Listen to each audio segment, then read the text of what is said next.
Hello दोस्तों, आज हम उस प्लेटो की बात करेंगे जिसके आइडिया को आप इग्नोर नहीं कर सकते। उसके विचार इतने खतरनाक थे कि आप नहीं तो उससे सहमत हो सकते हैं, नहीं तो आप उससे सहमत नहीं हो सकते, लेकिन इसकी बातों को इतने इग्नोर नहीं कर सकते।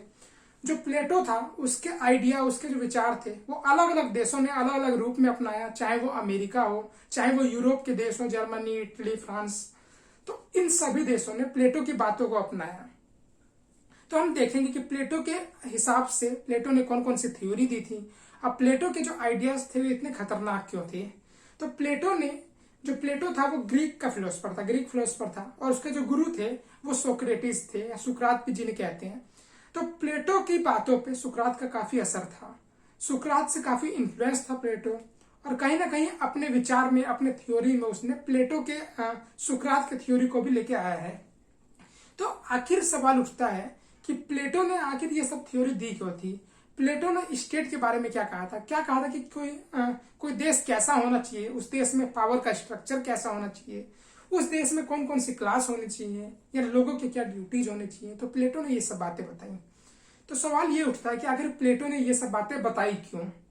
तो प्लेटो जिस देश में रहता था, उस देश का नाम था एथेंस, और उसी के बगल में एक और देश था जिसका नाम था स्पार्टा। तो हुआ क्या था उस टाइम पे कि स्पार्टा जो था वो इस समय मान लीजिए कि आज का जो नेपाल है, और एथेंस मान लीजिए आज का इंडिया है। तो इतना दोनों के बीच अंतर था, और तब भी स्पार्टा ने जो है वो एथेंस को हरा दिया। अगर मान लीजिए नेपाल जो है वो इंडिया को हरा देता है तो कहीं ना कहीं हमारे लिए काफी ह्यूमिलेटिंग है। क्यों? क्योंकि हमसे इतना सा देश, हमारे यूपी से भी काफी छोटा देश पॉपुलेशन के मामले में, और वो अगर हमें हरा दे तो काफी ह्यूमिलेटिंग हो जाता है। तो ऐसे ही जो प्लेटो था उसके लिए भी काफी दर्दनाक बात थी कि यार इतने छोटे से देश से हमारा देश हार कैसे गया। तो वही इस बात का उसे सदमा लगा कि यार ऐसे कैसे हो सकता है, इतना छोटा सा देश इतने बड़े देश को कैसे हरा सकता है। तो उसी चीज को प्लेटो ने काफी नोटिस करा, काफी ऑब्जर्व करा, एनालाइज करा, और उसके बाद से उसने बताया कि आखिर हमारा देश हारा क्यों, मेरे देश में क्या क्या कमियां थी। तो उसने बताया कि अब मैं एक ऐसा देश बनाऊंगा, एक ऐसा आइडियल स्टेट बनाऊंगा जो कि कभी हार ही नहीं सकता। तो इसलिए उसने जो अपना जो काफी थ्योरीज दी थी, और इसीलिए उसने बताया कि कैसे हम किसी भी देश को, जरूरत नहीं है कि एथेंस को, हम उसके आइडियाज को किसी भी देश में कैसे अप्लाई कर सकते हैं और एक आइडियल स्टेट कैसे बना सकते हैं। तो देखते हैं कि प्लेटो ने जब ये सब गलतियां एनालाइज करी कि क्यों हारा था हमारा देश, तो उसे पता चला कि मेन हारने का वजह क्या था। तो जो मेन हारने का वजह था उसके देश का, वो था करप्शन। करप्शन, वो भी रूलिंग क्लास, जो भी एथेंस को उस टाइम पे शासन कर रहे थे, जो भी रूल कर रहे थे एथेंस पे, तो उन लोगों के बीच करप्शन काफी था। मतलब भ्रष्टाचार इतना ज्यादा था कि वो आम लोगों की जो भी बातें थी, आम लोगों की जो भी दुख थे, चिंताएं थी, उन्हें इग्नोर करते जा रहे थे और अपनी खुशी पे ज्यादा ध्यान दे रहे थे। तो कहीं ना कहीं उसे फाइनल जो लगा कि वो लगा करप्शन एक मेन रीजन है।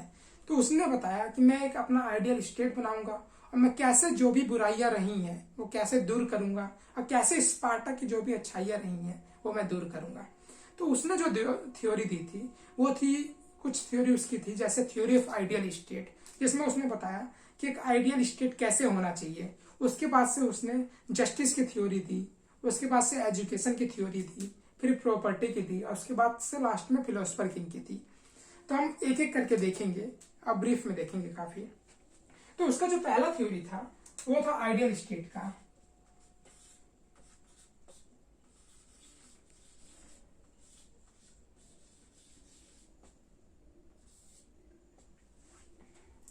प्लेटो ने एक किताब लिखी थी रिपब्लिकन करके, उसमें उसने इस थ्योरी का जिक्र करा है, इन सभी थ्योरी का जिक्र, अपने आइडियल स्टेट का जिक्र उसी सब किताब में करा है।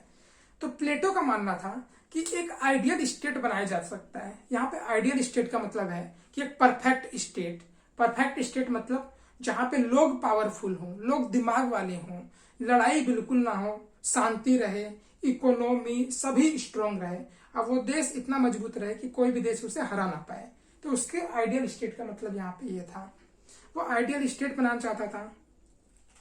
तो जो भी उसका देश बनाना चाहता था, उसने सपना देखा था कि इससे मेरे को एक तो है कि आइडियल स्टेट बनाना है, दूसरा जो उसने बात करी थी वो बात करी थी जस्टिस की।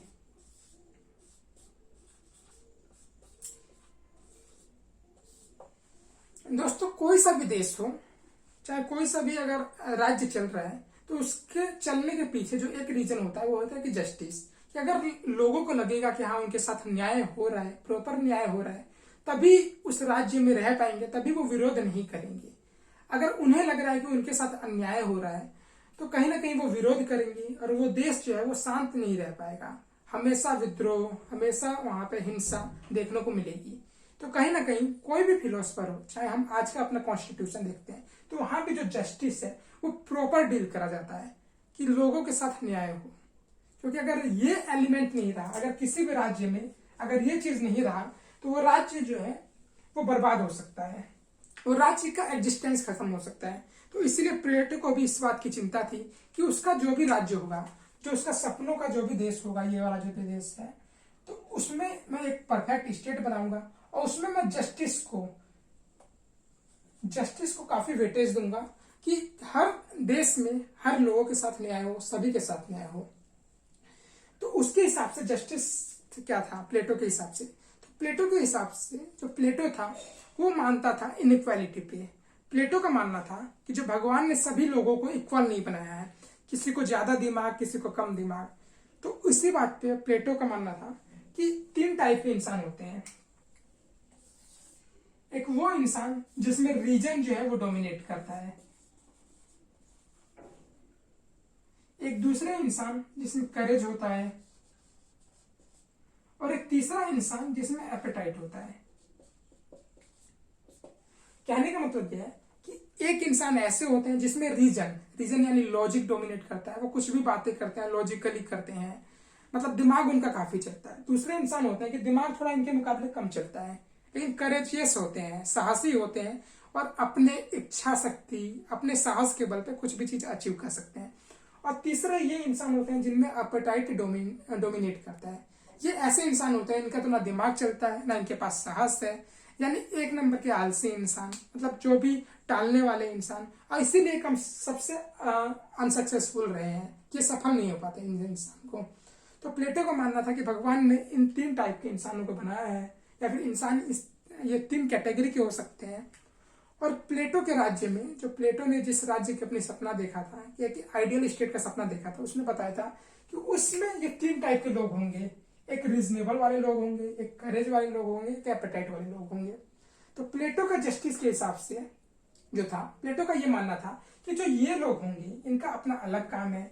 ये लोग हैं क्योंकि इनमें दिमाग ज्यादा चलता है, तो कहीं ना कहीं इनका जो काम होना चाहिए वो कानून बनाने का होना चाहिए, शासन व्यवस्था देखने का काम होना चाहिए।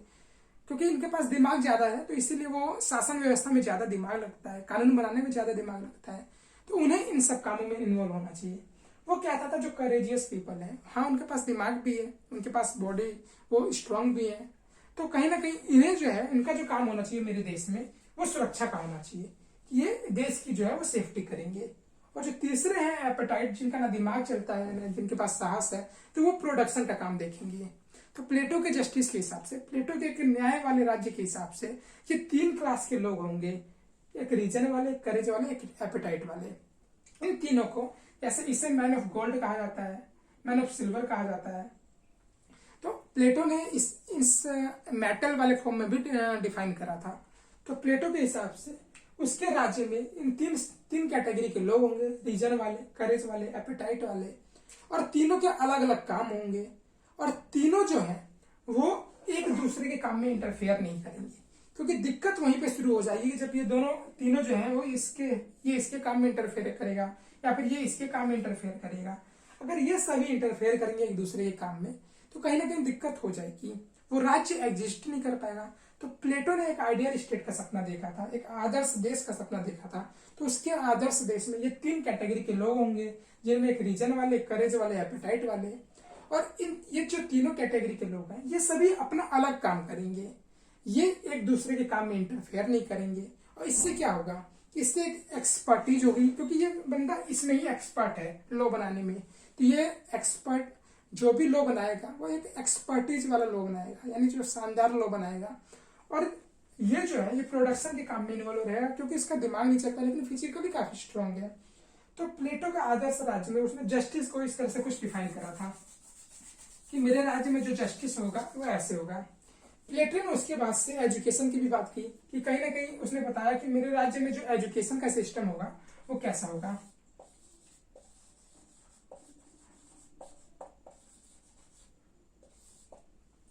तो प्लेटो ने जब स्पार्टा ने हराया था एथेंस को, तो प्लेटो ने देखा कि स्पार्टा में कहीं ना कहीं खूबियां हैं, कहीं ना कहीं कुछ अच्छाइयां हैं जिसके बल पे वो हरा सका हमें। तो उसने एक अच्छाई देखी उसके एजुकेशन के फील्ड में। उसने ये देखा कि जो एजुकेशन है, जो वहां पे एजुकेशन का सिस्टम है, वो स्टेट कंट्रोल करता है। इसका मतलब यह हुआ कि वहां पे ऐसा नहीं है कि जो पावरफुल हो, जिसके पास पैसे हो, वही पढ़ाई कर सकता है। वहां पे ये था कि कोई भी पढ़ाई करना चाहे तो उसे स्टेट जो है, वो देश जो है, वो पढ़ाई करवाएगा। देश की ये रेस्पॉन्सिबिलिटी है। उसने ये भी देखा कि यहाँ पे जो है वो कंपल्सरी मिलिट्री ट्रेनिंग भी है, कि जो भी लोग हैं तो वो मिलिट्री में पार्टिसिपेट भी करते हैं। या उसने ये भी देखा कि जो फिजिकल एजुकेशन है वहां पे जोर दिया जा रहा है। तो उसने क्या करा कि अपने एजुकेशन सिस्टम में उसने कहा कि कहीं ना कहीं मैं इसकी जो अच्छाइयां हैं वो अपने वाले देश में अडॉप्ट करूंगा।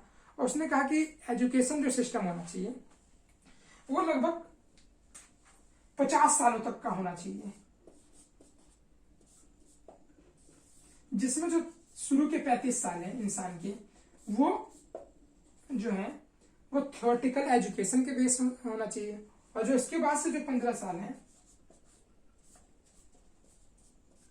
वो ट्रेनिंग वाला एजुकेशन होना चाहिए। यहाँ पे आपकी थ्योरी पूरी हो जाती है और यहाँ पे उसके बाद से 50 साल बाद से आपकी पूरी कंप्लीट एजुकेशन हो जाएगी। इसका मतलब ये हुआ कि 50 साल बाद से आप एजुकेटेड हो जाएंगे, आप फिलोसफर किंग बन सकते हैं, आप वो रूलर बन सकते हैं जिससे फिलोसफर चाहता है कि मेरे देश पे वो राजा राज करे या वो इंसान राज करे जिसकी ये एजुकेशन पूरी हो गई हो। यानी इसके लिए 50 साल की एजुकेशन उसने बताई अपने एजुकेशन सिस्टम में। एक चीज और, जो भी प्लेटो की थ्योरी है, हम एक एक अपने सेपरेट वीडियो में हम एक एक थ्योरी को काफी डीपली कवर करेंगे। तो अगर आपको इसमें समझ नहीं आ रहा होगा तो हम डीपली भी इसे कवर करेंगे अलग वीडियो में, वो आप देख सकते हैं। तो प्लेटो की एजुकेशन थ्योरी में हमने देखा कि उसने इन सब चीजों की बात करी थी। वो एजुकेशन इसलिए भी लेके आना चाहता था क्योंकि उसका सिस्टम उसने जो ऑब्जर्व करा था ग्रीस को, वो काफी करप्ट सिस्टम था। और करप्ट इसलिए था क्योंकि वहां पे कहीं ना कहीं जो एजुकेशन दी जा रही थी, जो ज्ञान वहां पे दिया जा रहा था, वो गलत ज्ञान दिया जा रहा था। वहां के लोगों को बताया जा रहा था कि पैसे और पावर जो है वो सोर्स ऑफ हैप्पीनेस है। यानी एक जो भी राजा यहाँ पे रूल कर रहा है तो उसे पैसे के पीछे भागना चाहिए, उसे पावर के पीछे भागना चाहिए, और अगर आप ऐसा करोगे तभी खुश रह पाओगे। तो प्लेटो का मानना था कि ये जो भी नॉलेज है, जो भी एजुकेशन बताया जा रहा है कि पैसे के पीछे भागो, पावर के पीछे भागो, ये गलत बताया जा रहा है। पैसे और पावर का कुछ ऐसा हिसाब है कि आप जितना भी कर लें, जितना भी आप अचीव कर लें, पैसा अचीव कर लें, पावर अचीव कर लें, लेकिन कहीं ना कहीं किसी भी इंसान से आपके पावर या पैसे कम हो सकते हैं। और जैसे ही ये कम होगा तो आप खुश नहीं रह पाएंगे। तो कहीं ना कहीं जो पैसे है और पावर है वो रिलेटिव चीज है, परमानेंट खुशी नहीं दे सकती। आप तभी तक खुशी रह सकते हैं जब तक आप सबसे ऊंचे हैं, लेकिन कभी ना कभी आपका पैसा या पावर नीचे तो आएगा ही। तो जब नीचे आएगा, जिस दिन नीचे आएगा, आपकी खुशी उसी दिन चली जाएगी। तो ऐसी खुशी का क्या फायदा। तो प्लेटो जो कहता था वो सोचता था कि परमानेंट खुशी के बारे में। वो एक आइडियल स्टेट बनाना चाहता था, और उसके एक आइडियल स्टेट, उसके एक परफेक्ट स्टेट में कुछ भी चीज टेम्पररी नहीं हो सकता था। चाहे वो एजुकेशन हो, वो करप्शन को पूरी तरह खत्म करना चाहता था। तो उसने करप्शन को खत्म करने के लिए एजुकेशन का ये वाला तरीका अपनाया था कि हम क्यों ना एजुकेशन इतने साल तक कर दें और उसके बाद से करप्शन खत्म हो जाएगा। जो उसका सबसे खतरनाक थ्योरी थी, जो अपने देश में जो उसने बताया था, वो था theory of communism. Theory of communism उसकी काफी खतरनाक थी। उसने दो तरह के कम्युनिज्म की बात करी थी, एक कम्युनिज्म ऑफ प्रॉपर्टी और दूसरा जो कम्युनिज्म ऑफ फैमिली। और इसमें थ्योरी ऑफ कम्युनिज्म दी क्यों थी, तो वही सेम बात, क्योंकि जो ग्रीस, जो एथेंस था वहां पे करप्शन काफी था। और करप्शन के वजह से ही, करप्शन एक सबसे बड़ा फैक्टर था एथेंस के हारने का। इतना बड़ा फैक्टर था कि एक छोटा सा देश भी हरा के चला गया। तो वो क्या था, कम्युनिज्म की बात करता था, communism of property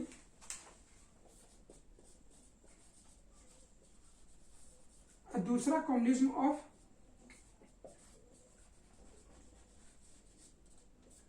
family. Property और फैमिली की कम्युनिज्म की बात करता था। यहाँ पे जो इसका कम्युनिज्म वाला आइडिया है वो मार्क्स के आइडिया से काफी अलग है। मार्क्स का कम्युनिज्म काफी अलग है इसके कम्युनिज्म से। तो यहाँ पे कम्युनिज्म की मेन बात वो करना क्यों चाहता था, और मतलब क्या था उसके कम्युनिज्म में, तो उसका जो मेन बात थी, जो मेन चीज वो कहना चाहता था वो था प्रॉपर्टी के बारे में। वो कहता था कि जो भी मेरा देश बनेगा, जो भी मेरा एक सपनों का देश बनेगा, मेरा परफेक्ट देश बनेगा, मेरा एक आइडियल स्टेट बनेगा, तो उस आइडियल स्टेट में जो भी प्रॉपर्टी होगी, ये जो प्रॉपर्टी होगी वो लोगों के पास नहीं होगी, यानी जो पूरी प्रॉपर्टी होगी वो जो भी देश का रूलर है उसके कंट्रोल में होगी। जैसे मान लेते हैं कि अगर इंडिया को अगर प्लेटो के हिसाब से अगर बनाना है तो इंडिया में जो भी प्राइवेट प्रॉपर्टी है, जैसे सबके अपने मकान है, तो वो सभी छीन के वो सभी स्टेट के हाथ में चले जाएंगे, सभी वो पीएम के हाथ में चले जाएंगे। और इसका मतलब क्या हुआ कि पीएम को हम इलेक्ट करते हैं, यानी प्रॉपर्टी वो सभी की हो जाएगी, किसी एक पर्टिकुलर इंसान की नहीं होगी। इसका मतलब यह हुआ कि उसने प्राइवेट प्रॉपर्टी के कंसेप्ट को खत्म कर दिया था। और उसका मानना था कि जैसे कोई भी भ्रष्टाचार करता क्यों है, तो वो दो कारणों से करता है। एक तो वो प्रॉपर्टी बढ़ाना चाहता है, उसे लगता है कि यार मेरे पास ये कम है कम है कम है, और इसी वजह से वो अपनी प्रॉपर्टी इतनी बढ़ा लेता है। तो कहीं ना कहीं जब प्रॉपर्टी बढ़ाने की इंसान कोशिश करता है तो भ्रष्टाचार में इन्वॉल्व हो जाता है।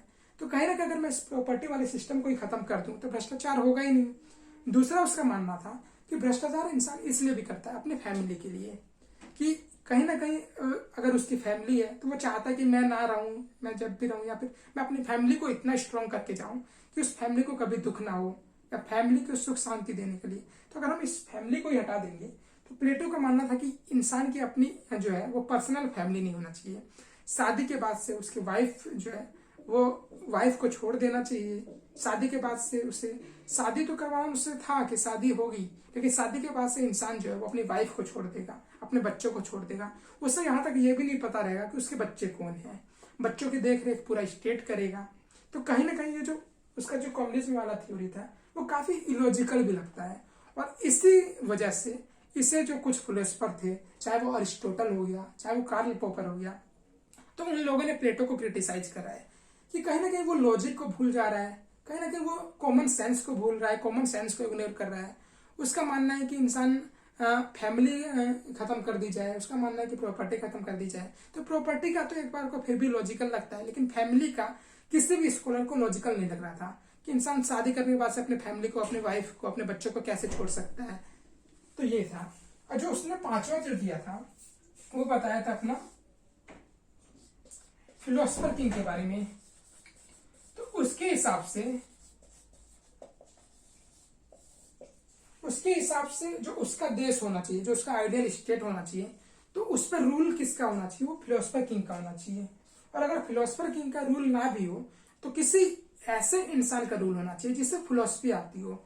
उसका खुद का मानना यह था कि जब तक फिलोसफर किसी देश को रूल ना करे, या जो रूल कर रहे हैं वो फिलोसफी ना सीख ले, तो उस देश के जो भी दुख है, जो भी दर्द है, जो भी उस देश की कमियां हैं, तो इन सब का कभी अंत नहीं हो सकता। तो इसके लिए जरूरी है कि जो फिलोसफर हो वो रूल करे यहाँ पे। तो इसलिए उसने बताया था कि मेरे राज्य में जो है वो रूल जो करेगा वो फिलोसफर किंग करेगा। तो इसने अपनी ये सभी थ्योरी दी थी कि उसका आइडियल स्टेट कैसा होगा, उसके आइडियल स्टेट में ये जो जस्टिस है, कैसे लोग रहेंगे, उसके आइडियल स्टेट में एजुकेशन कैसे दिया जाएगा, कम्युनिज्म कैसे फॉलो करा जाएगा उसके आइडियल स्टेट में, फिलोसफर किंग कैसे रूल करेगा। तो उसकी ये सभी जो थी वो मेन थ्योरी थी। इस थ्योरी के बेस पे, हालांकि इसकी कुछ थ्योरी कई स्कॉलर्स को इलॉजिकल भी लगी, लॉजिक वाली नहीं लगी, कॉमन सेंस वाली नहीं लगी, और उसके लिए कार्ल पॉपर और अरिस्टोटल ने क्रिटिसाइज भी करा है। लेकिन कुछ इसकी थ्योरी ऐसी थी कि जो सच में जो उसने कमियां फाइंड आउट करी थी कि एथेंस आखिर हारा क्यों था, करप्शन की वजह से हारा था। तो कहीं ना कहीं उसने कमियां जो फाइंड करी थी वो सही थी, लेकिन जो इसका वो इलाज कर रहा था, वो कमियों को दूर करने का तरीका बता रहा था, वो कहीं ना कहीं काफी खतरनाक था। इसी वजह से क्रिटिसाइज भी करा गया।